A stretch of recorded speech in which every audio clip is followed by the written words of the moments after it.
जब वो 1.5 साल की थी और चलने लग रही थी, तभी एक दिन हम उपवास के साथ प्रार्थना भी कर रहे थे उसी दिनों में। फिर एक सेवकाई के लिए जाने की तैयारी करते थे। 9:45 बजे, राइट 9:45 हम लोग प्रार्थना कर रहे थे और ये चल के, कुछ हाथ में खिलौना था, वो चल के वो जा रही थी। तीसरे मंजिल से सीढ़ियों के बीच में होकर, सीढ़ी के ऊपर से नहीं, सीढ़ियों के बीच में तीसरे मंजिल से वो कुछ उसके पास था खिलौना, वो गिर गया।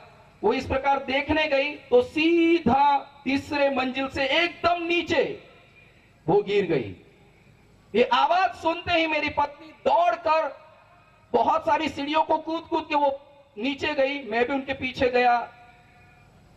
मैंने मेरी बेटी को देखा तो एकदम शांत थी, ना वो रो रही थी, ना वो हिल रही थी, कुछ भी नहीं। मेरी पत्नी इस कंडीशन को देखकर वो रो रही थी। मैंने मेरी बेटी को अपने हाथों में उठाया और कहा, प्रभु धन्यवाद। और उसी समय मेरी ये बेटी ट्रीसा रोने लगी। हम लोग उसको ऊपर उठाकर लेके गए। हमने प्रार्थना की। हमारे पड़ोस के लोग आकर कहने लगे, आप क्यों प्रार्थना कर रहे, आप हॉस्पिटल लेके जाइए। मैंने कहा, हम यीशु मसीह पर विश्वास करते हैं और वो मेरी बेटी को कुछ नहीं होने देगा। और 9:45 बजे से लेकर दोपहर 2 बजे तक हम प्रार्थना करते रहे। और उसी समय प्रभु ने मुझे एक गीत दिया और उसी गीत को मैंने अपने दिल में दबाए रखा था। काफी बार मेरे चर्च में गाया है, लेकिन उसको गवाही के रूप में मेरी बेटी ही गाएगी। इस बात को लेकर आज मेरी बेटी को आपके सामने लाया हूं कि वो परमेश्वर की महिमा के लिए गाएगी, क्योंकि वो उसके ही जीवन के उस भयंकर तकलीफ से बचाने के लिए परमेश्वर ने जो महान कार्य किया, उस गवाही के रूप में है।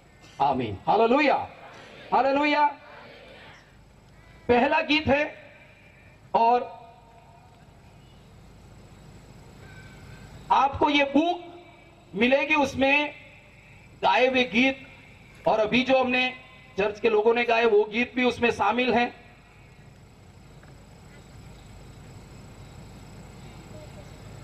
और एक कैसेट भी निकाला हुआ है हमारे मिशन की ओर से, वो भी आप खरीद सकते हैं।